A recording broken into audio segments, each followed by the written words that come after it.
Hello, welcome to Shedunnit. My name is Guy Cuthbertson. I am husband of Caroline Crampton, and I am going to be interviewing Caroline today because this is a special episode celebrating the fact that Shedunnit is reaching its third birthday.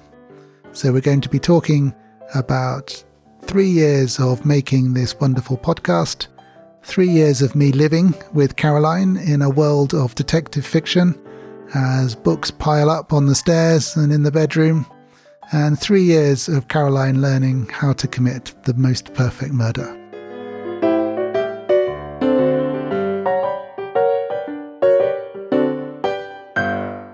Caroline, would you like to tell us about how and why Shedunnit got going?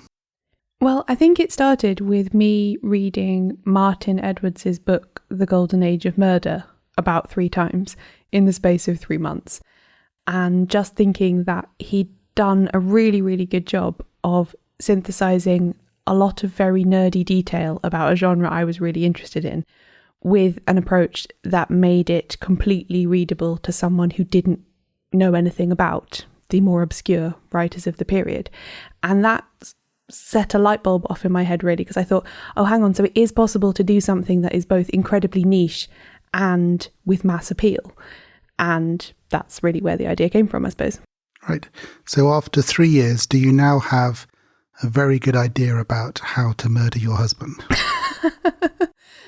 I would say the opposite, really, in that the amount of reading and thinking I do about detective fiction has shown me that you can't get away with these things. I think the idea that there are just unsolved and undetected murders going on all the time, either in the period that I talk about or now, it's just not true. I think you just always get found out. That's a very optimistic outlook. Do you think that you would be a good detective? I think I would think I was a good detective. I think there's a slight difference. I think I would be one of those overconfident, bumptious characters on a TV show who strides around making nonsensical deductions based on particles of dust on windowsills that actually turn out to be not relevant at all. I think I would enjoy myself greatly. I'm not sure I would be hugely good at it. And my few experiences with things like murder mystery dinner parties or board games or whatever have shown that I do not have some preternatural inclination that makes me really good. So at least one of your listeners, though, has assumed that you would be a good detective because they have asked who would be the Hastings to your Poirot. Yes, they've very kindly cast me in the role of Poirot in this scenario. I'm not... I think maybe I am a Hastings, truly. Only in the stories every so often, and occasionally acting as sidekick, but not always. But not always, and also in the instance of the novel Dumb Witness, more interested in the dog than the people. Yes, but let's just imagine for a second that I could be a Poirot, and I'm going to say that you would be my Hastings. Right, very good. It's an easy answer. Yeah. And what about Morris the dog? Would he make good dog detective? Yes, I think Morris would make a good... he would make a good show of being a detective. We say this often, right, when we're out walking, that Morris is very good at running around with his nose to the ground, looking like he knows what he's doing. The number of times he's actually caught a squirrel or, found a missing item or something are, I think, 0. But if the murder weapon was a tennis ball and someone had hidden it in a hedge, then he would be very good. Yes. And if you had to find the nearest body of water, he'd be very good. And he has a very good memory for things that are important to him, such as where he found a biscuit or people he likes, etc. Yes, he will stop at the same railings in our village every time because he has in the past received a biscuit by those railings. Yes, so he could be used. I think I wouldn't entirely rely on him, but Morris has a part to play, which is reassuring. That's good. It was worth getting a dog after all. So, good. Let's move on then.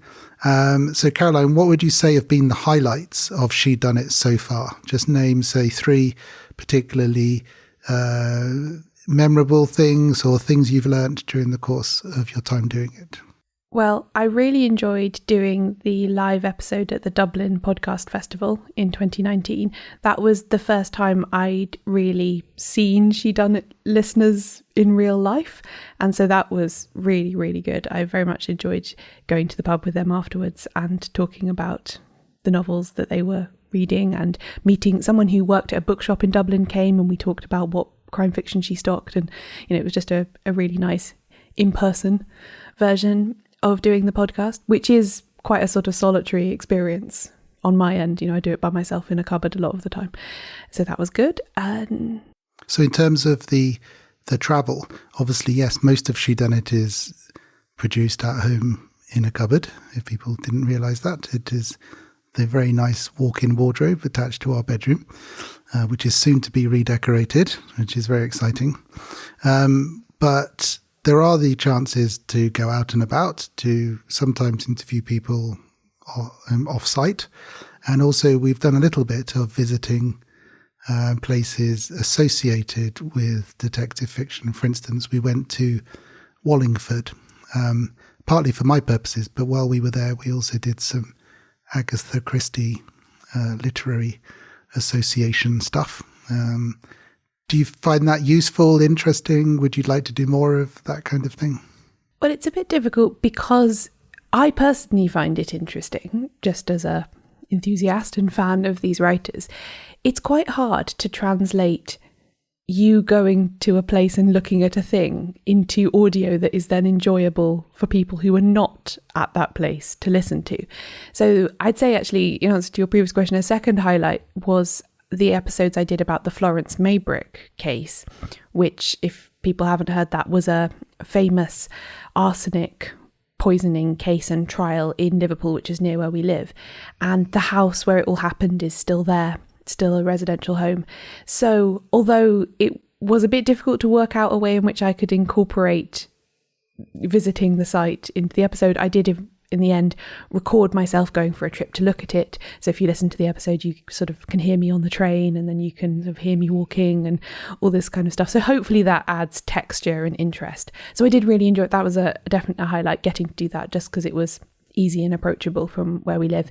And then I did actually subsequently get asked to be in a television show that filmed inside the house, so I got to see inside it, although that's not on the episode, but I believe it's still on iPlayer. So if you're in the UK and can access iPlayer, you can find it on, I think the program's called Murder, My Family and Me, or some version of that.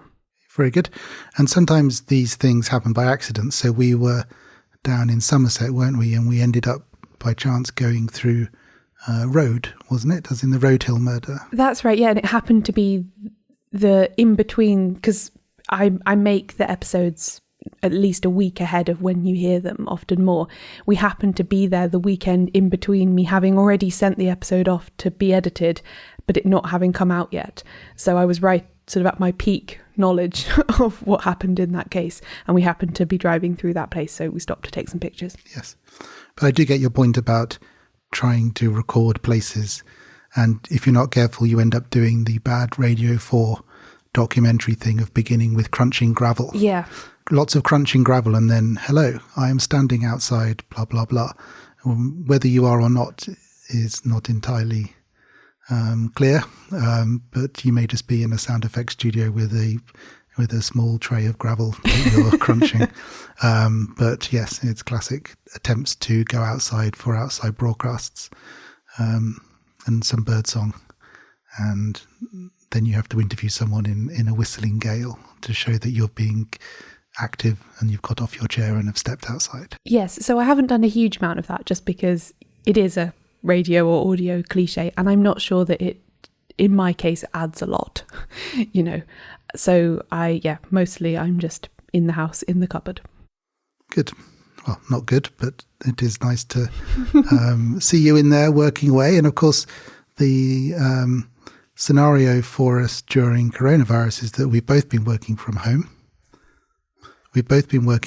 So we've got used to living in a small house, but managing to produce podcasts and do our jobs and all sorts, and supply tea to each other and pat the dog and all the usual domestic life. So are there any other highlights or memories from Shedunnit that you would like to pluck out of the air? I should say none of this has been scripted, by the way, as you can tell. So I'm asking her without her having had the chance to prepare these answers. I think probably having part of a Shedunnit episode played on Radio New Zealand was a particular highlight. They have the sort of public broadcaster there, they have a radio show where they play bits of interesting podcasts that they've come across and talk to the people who made them. And someone from that show reached out to me to ask if they could include some of Shedunnit. And that was really exciting because, never been to New Zealand, probably will never go to New Zealand. It's a really long way away. But after it played there, I noticed a definite uptick in the number of people from New Zealand who were listening and commenting and following the podcast. And yeah, that was really exciting to connect with people from a place that I have no personal connection. So you do have quite a close relationship, shall we say, with your listeners for Shedunnit. Lots of people writing to you, sending things in the post sometimes, often discussing favourite books, people asking, have you read XYZ? So it's not just been a podcast, it's been a friendship group in some ways, and there have been people who have become friends through the world of detective fiction. Yes, definitely. And, I've made the most of that in one sense by choosing to go the route of having the Shedunnit book club as the main way that the podcast supports itself. So, those are the several hundred most dedicated fans who I talk to often most days in the club forum. But even beyond that, in the wider listenership of people who just listen to the free podcast, people email me to tell me that they bought a book that I mentioned on the show and they've read it and they've enjoyed it, and what do I think they should read next, that kind of thing all the time. So yes, it's really nice to have a productive thing to connect with people, because I've done podcasts before, or I've done sort of media things before where people write to you, but there isn't really then a way of continuing the conversation. They write to you and it's lovely, they write to you to say, I really enjoy your podcast. But then there's not really then a next thing I can say back that keeps the conversation going. Whereas with Shedunnit, because we all have this shared interest in these books, it feels much more natural and it flows more easily. Yes. So if we now try to think about Shedunnit at home, being recorded in this house that we share, one of the ongoing battles that we've had is trying to find enough space in this little house for all of your detective books, which seem to be delivered by the postman on a daily basis.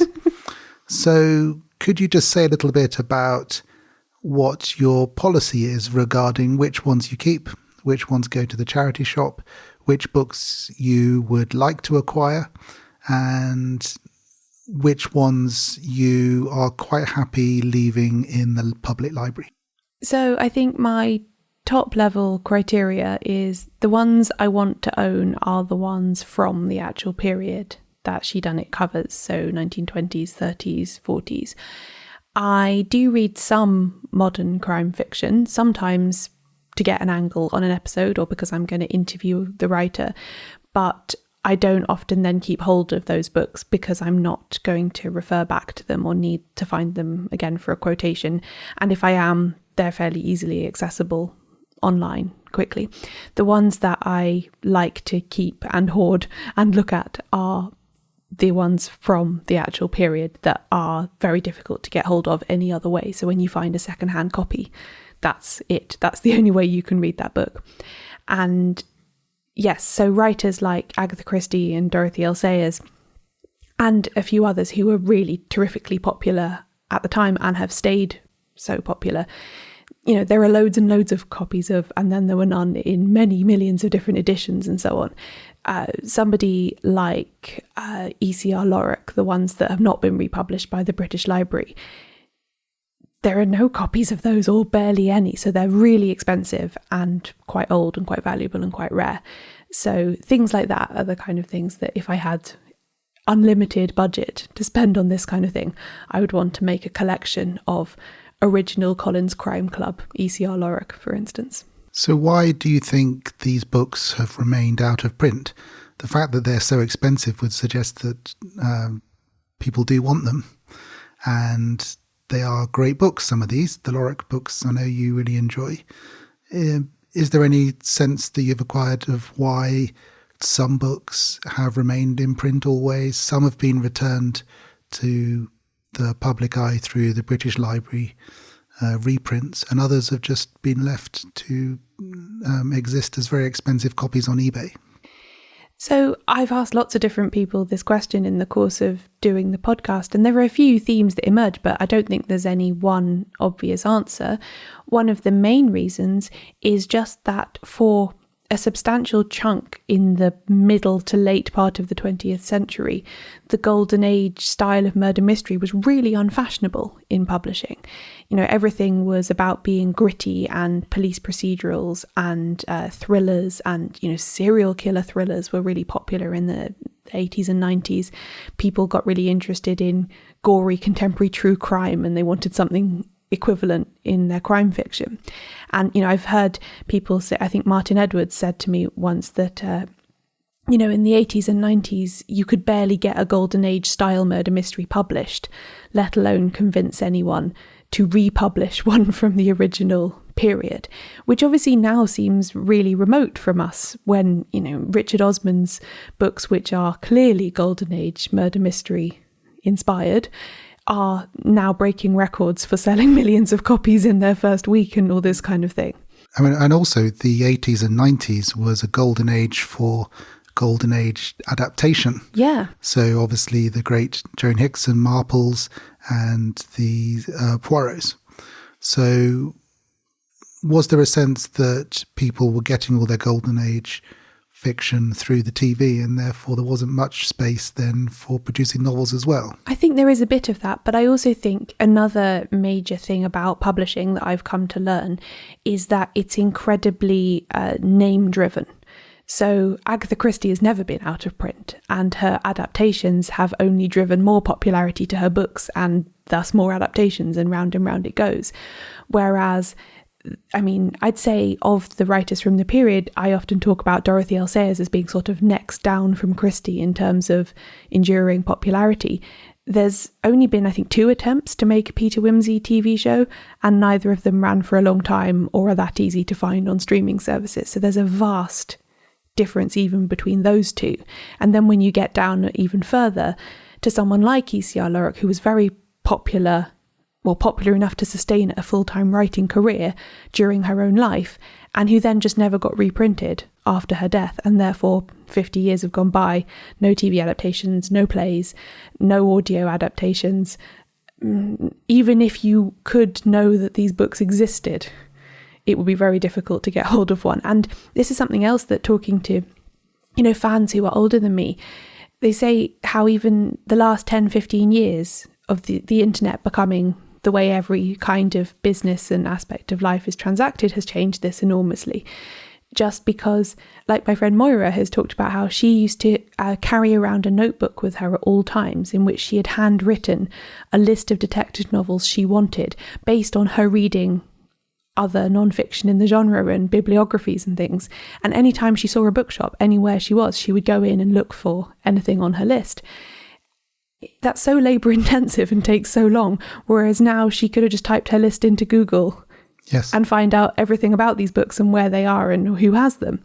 So I think that's also contributed to the, you know, change in republication. So the same applies to adaptations for TV and film as well. It used to be very hard to get hold of old copies of BBC adaptations from the 70s and so forth. And now they're on YouTube, or they're on some other iPlayer type service. So there are lots of people now enjoying old golden age adaptations from 70s and 80s, which they did not see at the time, but which they've now been able to get hold of.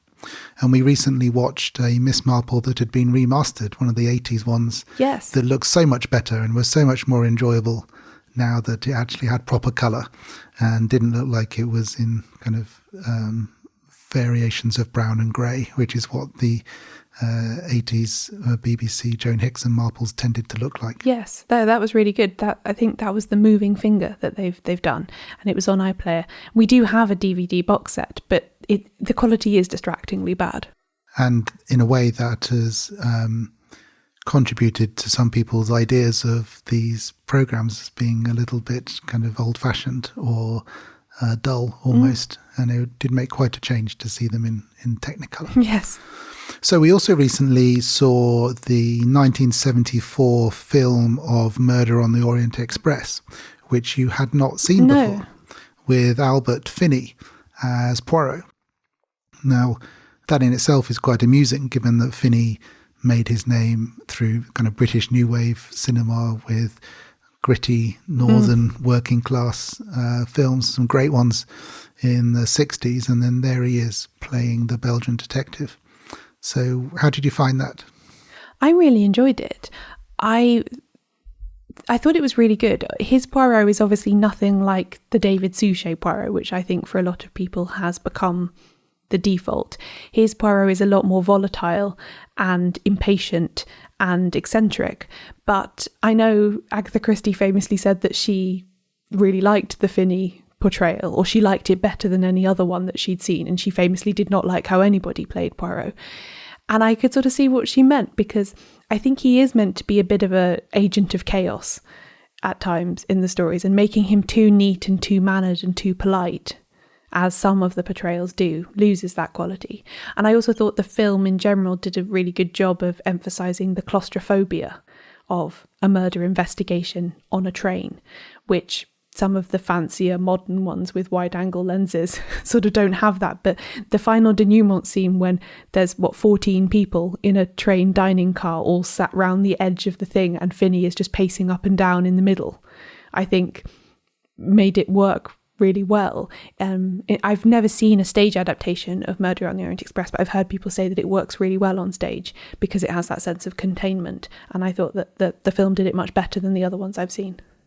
Yes, and in a way it was probably quite a cheap film to make.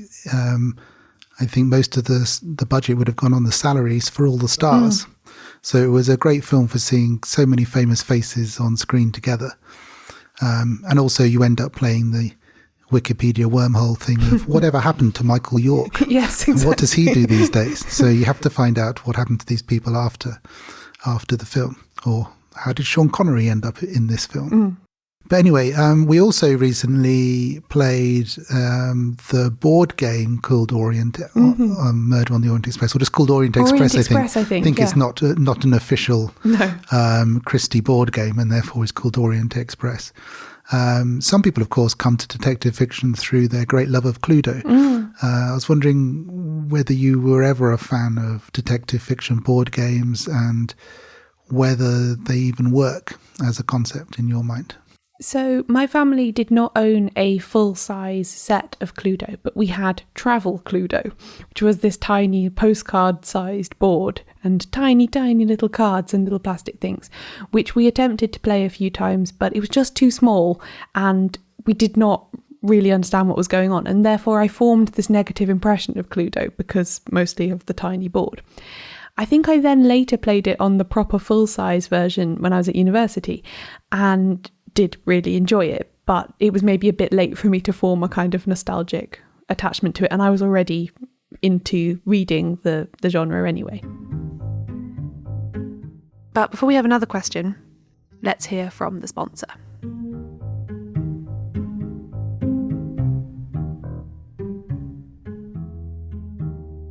This episode is sponsored by If I Go Missing, The Witches Did It, an audio fiction series from Realm. It's a contemporary fantasy/satire series with a true crime twist, and it stars Oscar-nominated actress Gabourey Sidibe as Jenna Clayton, a black writer who vanishes without a trace in the Hudson Valley.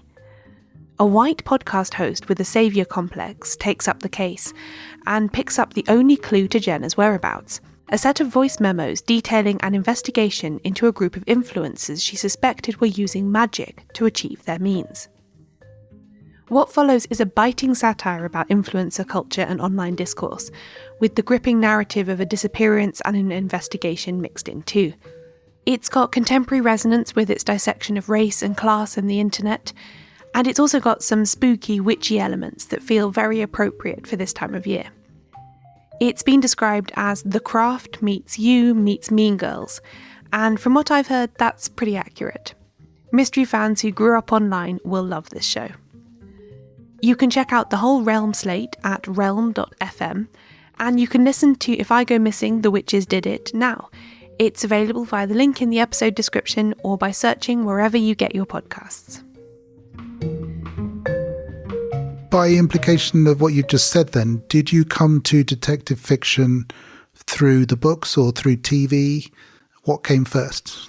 Through the books and through just random chance of being on holiday with my family in a B&B and having read all the books I'd taken with me and just got something off the shelf.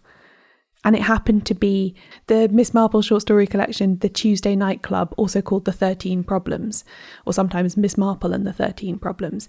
And that is a collection of the Miss Marple short stories that Christie wrote before she wrote the first full-length novel, Murder at the Vicarage, the first Miss Marple novel. And that was actually the perfect introduction, because they're short stories, you read them quickly, and it doesn't really matter that the characters aren't very developed because they're just these little intellectual puzzles that are talked about round a sort of after dinner, sitting round the fire type thing. And yeah, I really enjoyed that while on holiday. At the time, I think I was maybe 11 or 12, and I got all my books from the library. I had a very regular visiting the library one day a week after school, changing my stack of books for the next stack of books. And of course the library had loads of Agatha Christie, so having enjoyed this one book on holiday, I then just started taking every single one that the library had until I'd read all of the ones that they had, and then I was starting to branch out further from there, really. So at your parents' house in your childhood bedroom, you still got a lot of detective novels on the shelves then, which presumably give you an insight into the young Caroline and what you were reading. Mm-hmm.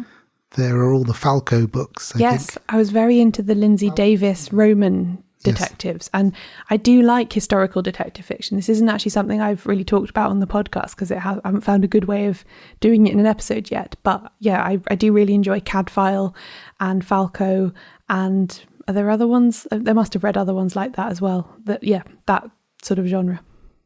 So there was certainly at one point then an interest in historical fiction and detective fiction and the overlap between the two.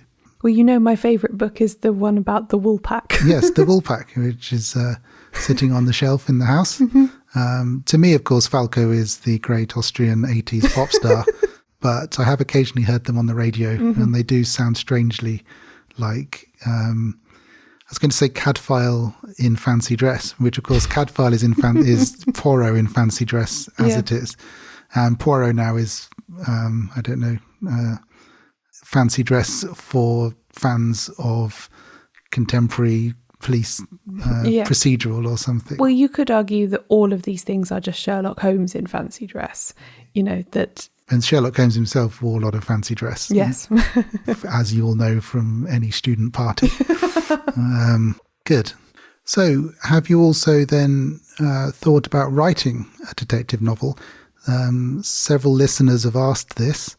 They want to know what type of detective novel or mystery novel, maybe I'm getting my terms wrong there, I don't know, mystery/crime/detective fiction. Would you ever attempt that, or would you now be wary of doing so because of all your years reading the experts? Well, you know this because you live with me, that I talk about this fairly regularly and do nothing about it, which I think is probably fairly typical for dedicated readers of mysteries. I think if I were ever to actually attempt it seriously, I would probably want to go back to my teenage love of historical detective fiction. I think somehow that feels more possible to my brain than writing something contemporary, I guess because I don't read very much contemporary stuff. I don't really feel like I have the right to contribute to it. And yes, I think it would be difficult for me because everything would feel unoriginal.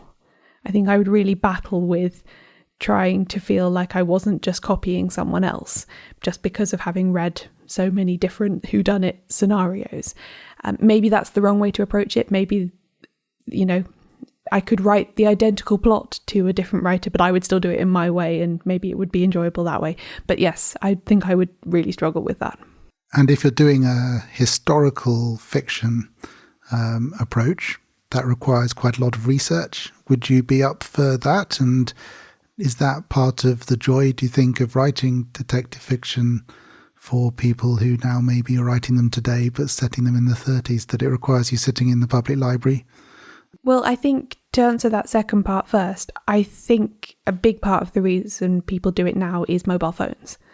That I thought Maureen Johnson, who I had on the podcast a few months ago, who writes YA detective fiction set in the modern day but with a very strong golden age vibe to it, she said that she spends so much of her time trying to work out how her characters are going to ditch their phones so that her plots can actually take off, because she's writing about teenagers in the 2020s, and most of the scenarios that she puts them in could be answered with, "We'll just call someone." And obviously she wants to be more interesting than that. So I think a lot of the people setting things back in time is just because it was easier, less forensics, no GPS, all these things that make golden age style mysteries more difficult. And then in terms of research, I actually think the reason that I instinctively gravitate towards something historical is because the research would make me feel comfortable. It would make me feel like I was adding something. Whereas I'm not especially confident with just pulling things out of my brain and going, I think you should have to pay money for this. I would feel like I'd done genuine work if I'd had to research it. So let's move on. I've got some quick fire questions. Okay. Because some listeners have asked your favourites. And so I've got a few speedy favourites for you. To start off with then, your favourite female detective. I think I have to say Harriet Vane. This will not be a surprise to most listeners, but yes, Harriet Vane from Dorothy L. Sayers novels. Your favourite location in a detective novel? I think the Scotland parts in The Singing Sands by Josephine Tay, because there's both a sort of lowland, highland, mainland Scotland location, and then he also goes on a trip to a Hebridean island. The most unconvincing of murders or detections that you've come across, as in, yes, I can see someone drank a cup of tea, therefore it was him, he murdered him on that specific moment on that day 3 years ago. Oh, I don't know if I can think of a specific instance, but I feel like Marjorie Allingham gets a bit lax with that kind of thing later on in her canon. She was never, I think, trying to do the whole fair play thing in quite the way the others were. But there's definitely some ones later on where Campion will just casually be like, I can see some fingerprints, they're yours, right? Which doesn't feel fully in the spirit of the thing. So who is your favourite Poirot in terms of TV, film, stage, potentially? I've never seen a Poirot play on stage, actually. Christie famously cut him out of when she adapted them, so it's only other people's adaptations. And Black Coffee. Favourite Poirot? I really like Peter Ustinov. I can see the death threats heading your way now, and people unfollowing you on Twitter because you're one of the Ustinov gang. I know I'm supposed to say David Suchet, and he is really good. He's almost like the kind of gold standard, but I really enjoy the Peter Ustinov films. I think they're fun. So which is your favourite Agatha Christie novel? Do I have to pick one? It's really hard. Yes, this is the point of the question. I will say A Murder is Announced. Which is your favourite Dorothy L. Sayers? Gaudy Night. Which is your favourite murder? Just full stop. Yep. The favourite. So the way that someone was murdered. Anything you like, best way of doing it, best person because you dislike them the most and they most deserve to be murdered. Ooh. Most ludicrous. Okay, I'm going to say it's not one particular, but it's a genre of murder, shall we say, which is kind of Heath Robinson murder booby traps. There's a good one in Overture to Death by Niall Marsh, which I think I can say this without it being a spoiler because it's in the sort of first few chapters of the book, where someone has rigged a piano so that when you put the pedal down, and they knew what piece the victim was going to play, so they knew at what point they would put the pedal down, there's a gun inside the piano that then fires and hits them in the chest and they die. So yes, I enjoy that kind of absurd, contrived machine. So which is your favourite animal in a detective novel? I think it probably has to be Bob the dog in Dumb Witness by Agatha Christie, the iconic fox terrier. And which is your favourite clergyman? Such a strange question. I can think of loads. There are loads. There are loads, it's true. I can't remember any of their names. Can I say collectively, I like all the clergymen in Close Quarters by Michael Gilbert, which is basically every character is a clergyman. It's a murder mystery set in the Cathedral Close at Salisbury. So were most detective novelists of the Golden Age happy people, do you think? I think it varied in so much as it does in the general population, or I don't know that they were necessarily any happier or unhappier than writers as a cohort. You have examples of people like Anthony Berkeley, for instance, who was, I think, quite a kind of dark, moody, troubled person. And then someone like Gladys Mitchell, who was a teacher and always, until she retired, a kind of part-time writer. She was, I think, quite cheery with a full and active career and life, and doesn't, in anything I've read about her, come across as someone who was particularly self-absorbed or inclined towards depressive thoughts or anything like that. So I don't think it's necessarily possible to talk about them as a cohort like that. But yeah, I would say they probably have the same inclinations that writers in general have, which is towards sort of self-involvement, self-criticism, and a general sense of feeling isolated and misunderstood. Right, so that wasn't quite how I imagined, say, Agatha Christie or Dorothy L. Sayers, but... Oh, Sayers was definitely, I think, very self-critical. Right. And quite inclined to underestimate her own work, especially when she was younger. I think later she, gained more confidence as she became successful. But there's lots of letters and so on from her to her friends where she's sort of saying, do you think this is any good? Or do you think this is a good idea? I don't think it is. She's always preempting. And like the fact that she and her friends called their writing group at university the Mutual Admiration Society, the whole idea was they called it that because they didn't want anyone else to call it that first. They thought they were going to be criticised for just, hyping each other up and it not being a properly intellectual activity. So they thought, well, if we call ourselves that, then no one can accuse us of being that, which I think is quite a defensive posture to adopt, rather than just saying, we want to have a writing group. It'll be fun. We'll encourage each other. So, final question then. Of your Golden Age detective novelists, which of them is most likely to get a job with the police as a detective today? The writers or their detectives? The writers. The writers. I think probably Agatha Christie, because... The younger Agatha Christie. The younger Agatha Christie, because she was quite an expert on poisons and chemicals and so on. She had that whole part of her life where she trained as a dispenser in the First World War and then retrained for the Second World War. And she kept up correspondence into the 50s and 60s with sort of chemical experts. She was, I think, quite interested and an expert. So I think in that sense, she would be quite a good, maybe expert witness or a technical consultant or something like that. So she wouldn't be a detective as such. Which of them would get a job actually solving crimes? I don't know.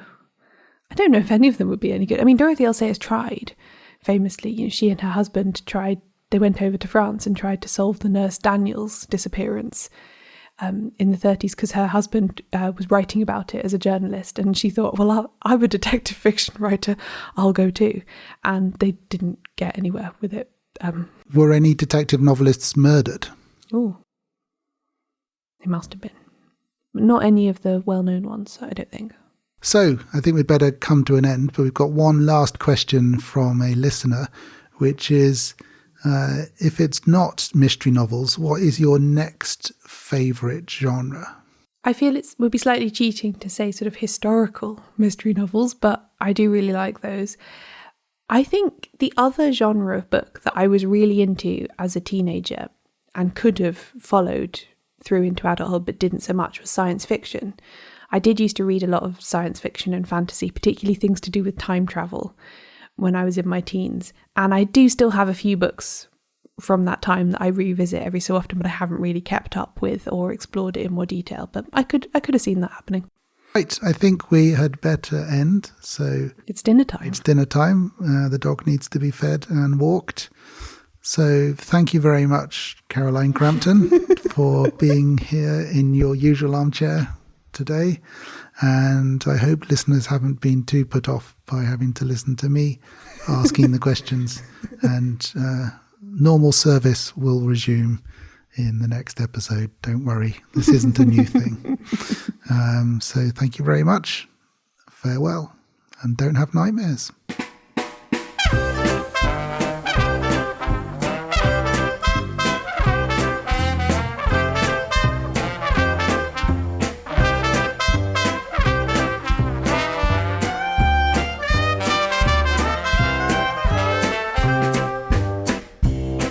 This episode was hosted by Guy Cuthbertson, I guess, and the guest was me, Caroline Crampton.